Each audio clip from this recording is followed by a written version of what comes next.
Selamat siang semuanya. Kembali lagi dengan saya di sini. Saya akan menjelaskan materi untuk pelajaran sejarah minat kelas 10. Masih di bab tentang peradaban kuno dunia. Kalau kemarin saya sudah menjelaskan materi tentang peradaban India dan Cina, kali ini saya akan menjelaskan tentang peradaban Mesopotamia ya. Nah, salah satu wilayah Asia yang menyumbangkan peradaban bagi dunia adalah peradaban Mesopotamia. Daerah mana Mesopotamia ini? Coba kita lihat ya, yang namanya globe di sini. Nah, daerah Mesopotamia itu meliputi daerah Timur Tengah ya, yang berawal dari Turki sini menuju ke selatan yaitu Irak, terus kemudian diperluas sampai ke Iran di sini ya. Jadi dari Turki di sini, kemudian Iran ya, terus ke selatan ini yang namanya Irak. Ini kalau kalian lihat ya gambarnya ya, dari sini. Nah, ke sini terus ke Iran seperti bentuknya bulan sabit ya, bulan sabit. Nah, daerah bulan sabit ini kebetulan sangat subur, karenanya daerah Mesopotamia ini kemudian mendapat julukan The Fertile Crescent Moon, alias daerah bulan sabit yang subur. Nah, kenapa kok daerah Mesopotamia ini merupakan daerah yang sangat subur? Sama seperti peradaban-peradaban kuno yang lain, karena dibangun di daerah lembah sungai. Kalau untuk Mesopotamia itu dibangun di daerah lembah sungai Efrat dan sungai Tigris. Nah, dua sungai ini yang mengalir ya dari Armenia, Turki menuju ke selatan Irak ya, kemudian sampai dengan ke Iran. Nah, ternyata menghasilkan daerah lembah yang sangat subur sehingga bisa menimbulkan sebuah peradaban. Nah, peradaban Mesopotamia ini ternyata memberikan warisan kebudayaan ya bagi dunia. Apa saja warisan budaya Mesopotamia ini? Ya, kita lihat berikut ini ya. Warisan budayanya. Oh ya, terlebih dulu kalian pasti akan bertanya-tanya. Tadi kalau wilayahnya Mesopotamia sudah melewati daerah kurang lebih Timur Tengah ya. Kemudian bangsa yang menghuni, bangsa apa? Nah, ini kalau untuk bangsa yang menghuni ya di daerah Mesopotamia itu ada bangsa Semit dan bangsa Sumer ya. Cuman kalau bangsa Mesopotamia itu umumnya merupakan rumpun dari bangsa Semit ya, itu kalau bangsanya. Nah, kemudian kalau merupakan warisan budayanya ada apa saja nih, macam-macam ya budayanya, antara lain ya, satu yaitu tentang arsitektur, seni arsitektur. Nah, apa yang unik dari arsitekturnya peradaban Mesopotamia ini? Yaitu sama seperti kemarin Cina sudah mengenal seni arsitektur yang sangat kuat karena dibangun pada batu bata ya. Nah, yang namanya bangunan yang terbuat dari batu bata tentu akan kuat dan kokoh ya, sehingga bisa menghasilkan suatu bangunan-bangunan ini tidak hanya kokoh, kuat, tetapi juga indah, karena banyak sekali arsitektur Mesopotamia itu yang bisa dikenang hingga sekarang. Apa saja itu? Coba kita lihat ya. Arsitektur pertama ya, warisan pertama bangsa Sumeria itu di bidang arsitektur ya, yang kuat, yang terdiri dari batu bata ya. Ini di sini menghasilkan ya, satu di sini adanya kuil-kuil. Kuil itu untuk apa ya? Untuk tempat beribadah. Kuil-kuilnya itu terkenal sangat indah. Selain itu, selain juga dengan kuil-kuilnya yang sangat indah, ada lagi arsitektur bangunan yang terkenal sebagai salah satu keajaiban dunia, yaitu apalagi kalau bukan Taman Gantung.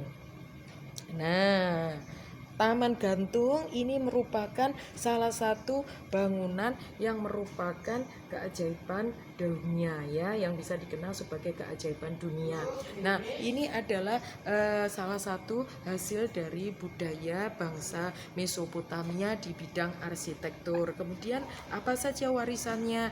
Nah, bisa kita lihat di dalam penjelasan yang berikut ini ya. Kedua, itu sudah mengenal adanya industri tekstil ya. Industri tekstil di sini itu menghasilkan perdagangan kain lenan ya, kain lenan atau yang biasanya kita kenal sebagai kain linen ya. Nah, kalau kemarin kita bicara tentang budaya Cina yang banyak menghasilkan kain sutra, maka kalau untuk budaya Timur Tengah ini adalah menghasilkan ke industri kain lenan. Selain itu, yang ketiga itu adalah industri gerabah ya, industri gerabah.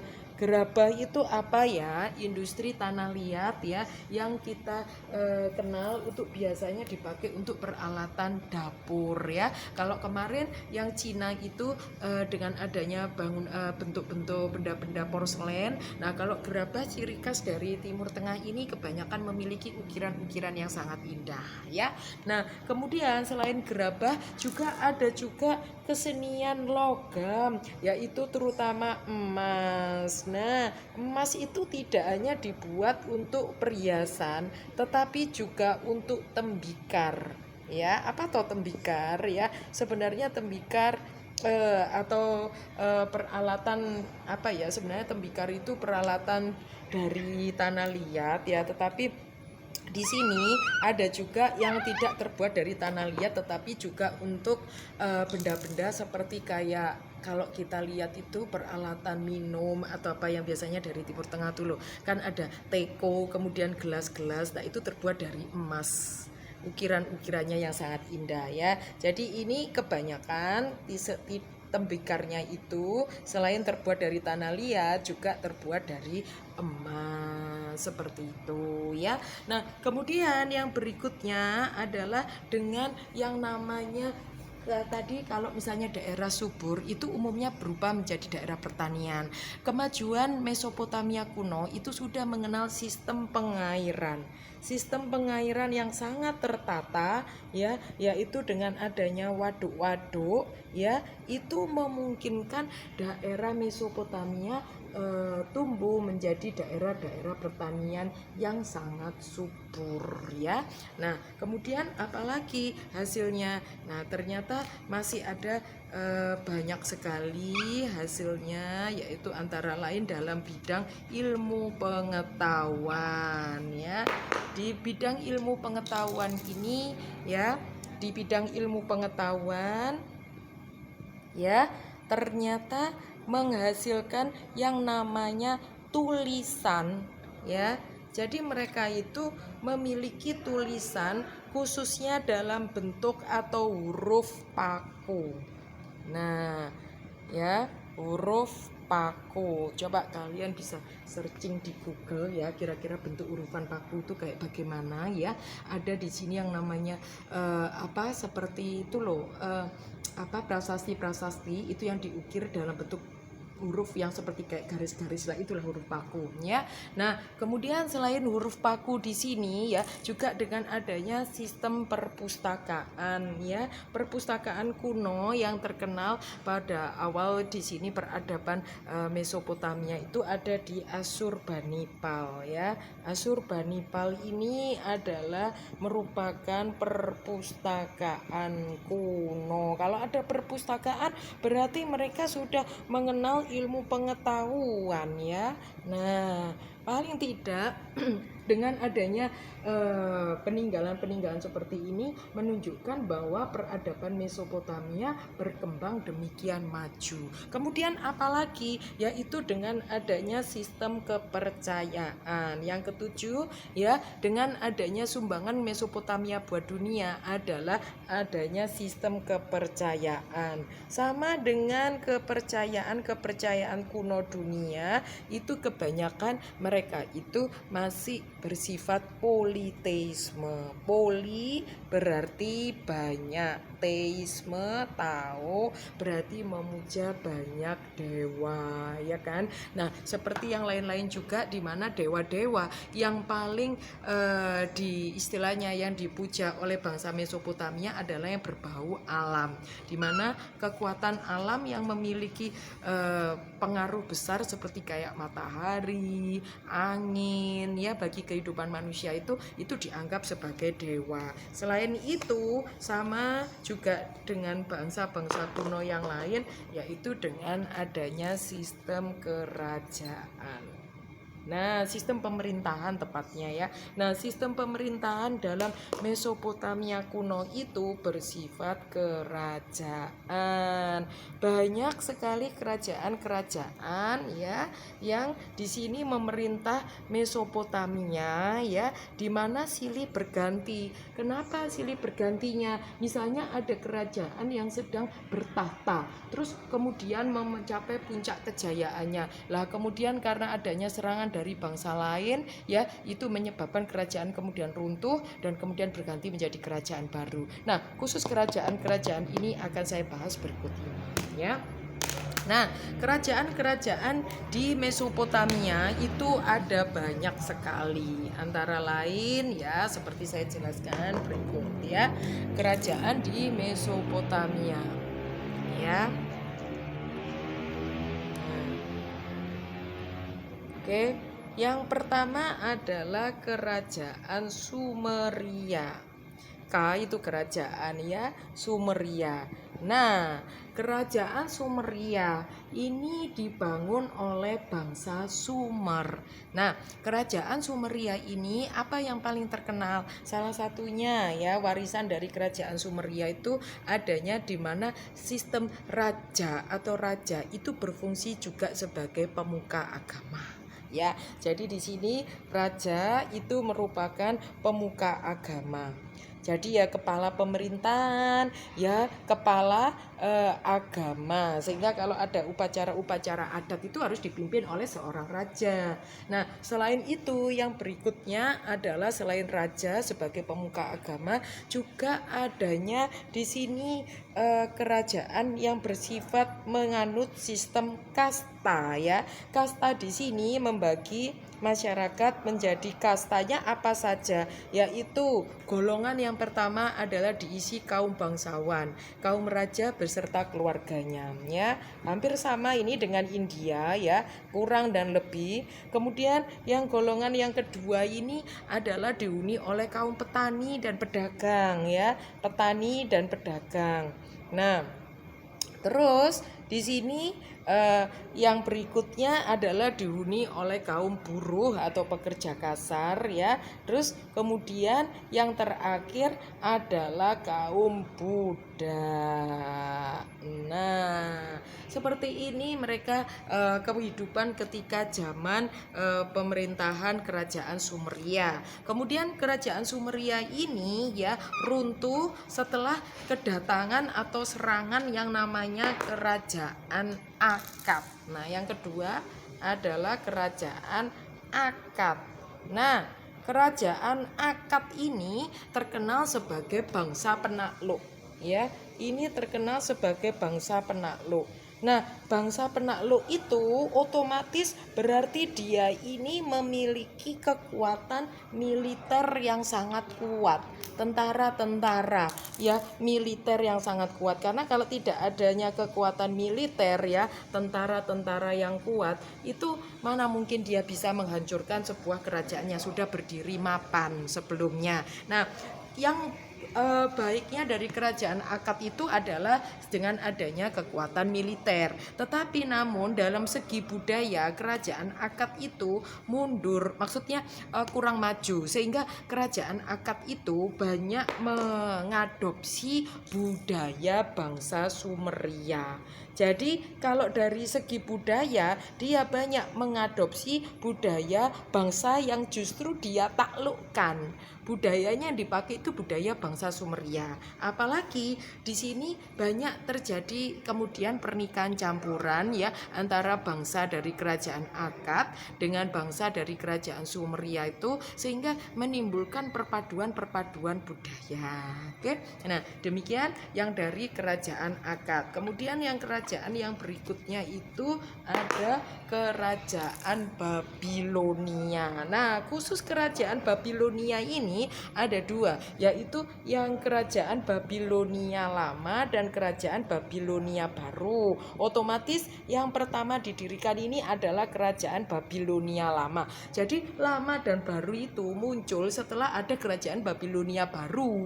Ketika setelah kerajaan Akkad, kerajaan yang berikutnya berdiri itu sebenarnya namanya hanya Babilonia. Istilah lama dan baru setelah tadi yang seperti saya jelaskan, berdirinya kerajaan Babilonia baru itu setelah periode setelah adanya kerajaan-kerajaan yang lain. Kemudian setelah kerajaan ini runtuh ya, kemudian dibangun lagi sebuah kerajaan baru yang menggunakan wilayah Babilonia lama ini. Makanya kerajaan yang baru nanti itu berdiri namanya Babilonia baru. Oke, sekarang yang saya jelaskan dulu yang Babilonia lama ya. Nah, Babilonia lama ini yang paling terkenal itu adanya tadi sistem tulisan ya, yaitu yang tulisan huruf paku. Nah, yang paling penting lagi, kerajaan Babilonia lama ini merupakan kerajaan yang sudah mengenal peraturan atau undang-undang.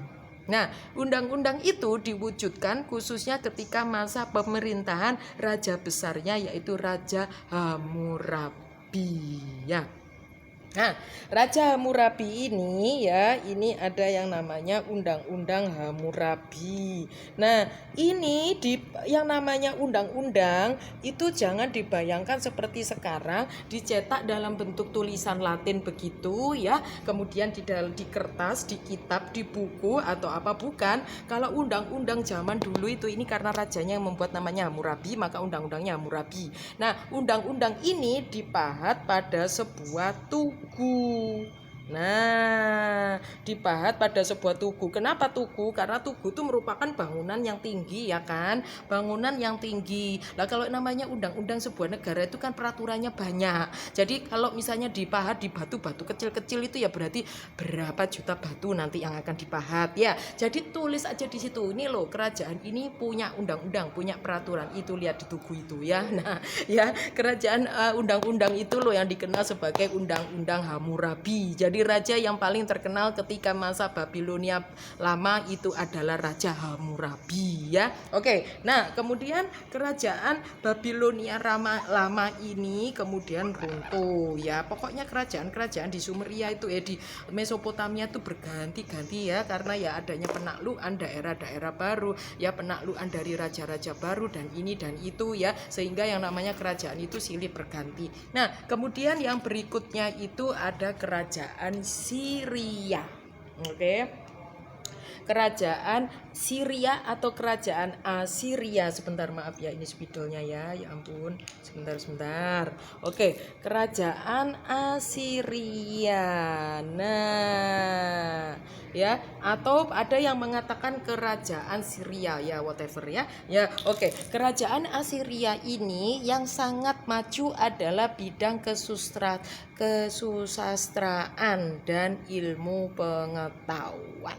Oke, nah dalam bidang kesusastraan itu banyak sekali di sini karya-karya sastra dari para pujangga-pujangga kerajaan Assyria. Nah, khususnya perkembangan kerajaan kesusastraan ini di kerajaan Assyria ini kemudian juga diwujudkan dengan yang namanya perkembangan tadi perpustakaan di Asurbanipal tadi.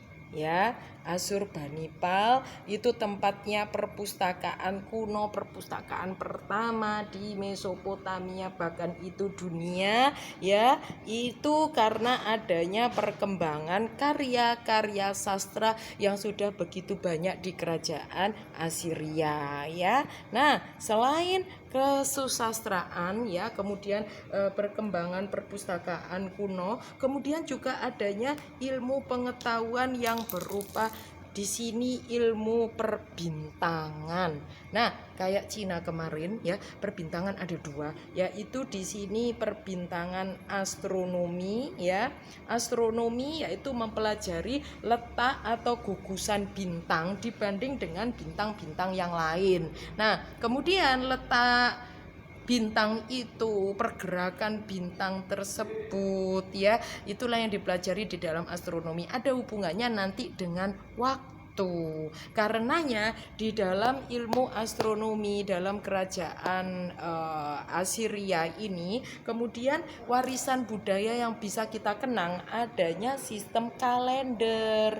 Nah, sistem kalender ini hampir sama dengan sistem kalender modern sekarang, yaitu mengenal di mana 1 tahun sama dengan 365 hari. Aduh, ini kelihatan kakak tulisannya.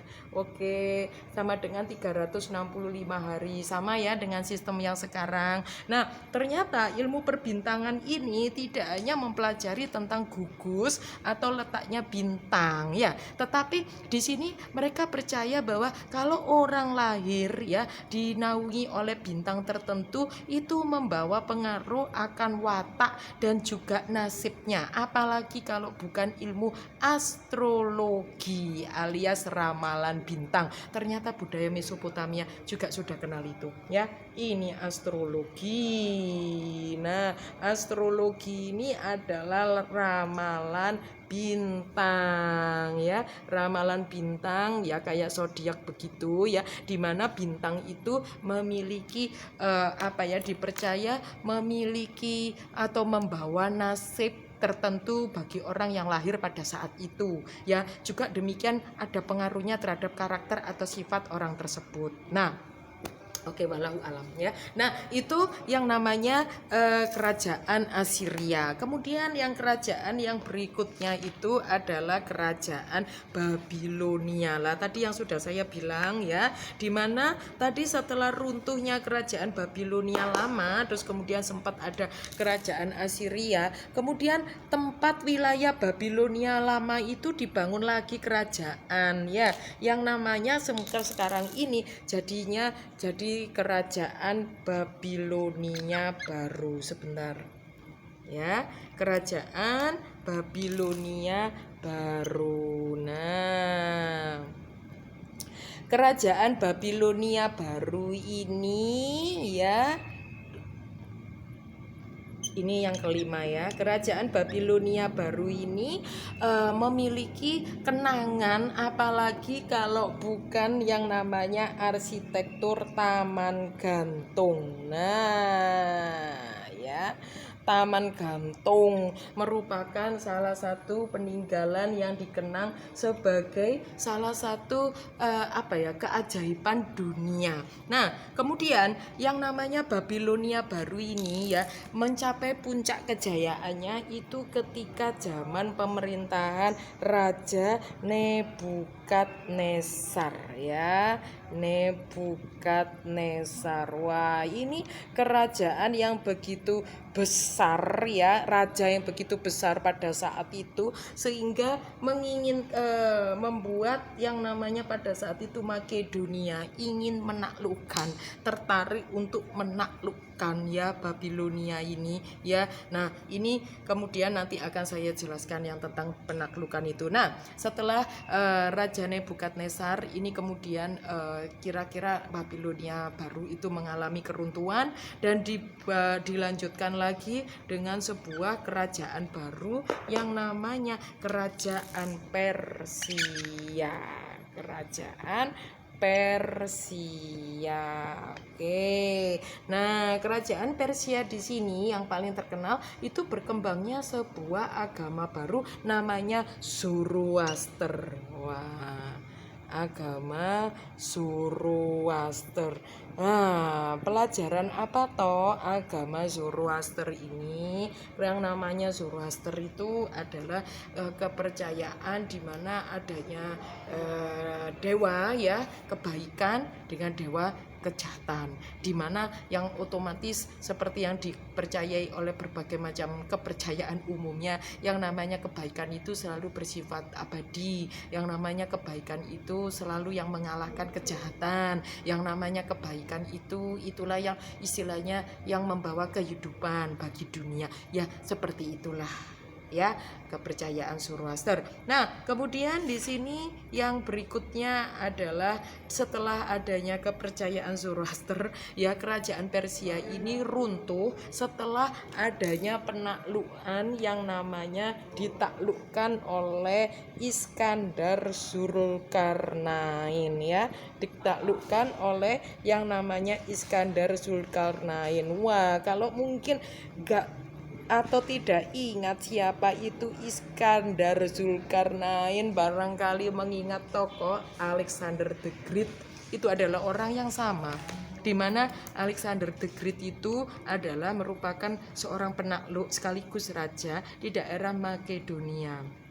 Ya, di daerah Makedonia tadi sudah sejak zamannya Nebukadnezar tadi ya, dari kerajaan Syria, yang namanya Mesopotamia ini merupakan suatu negara yang tidak hanya makmur, subur, tapi juga merupakan negara dengan kerajaan-kerajaan besar.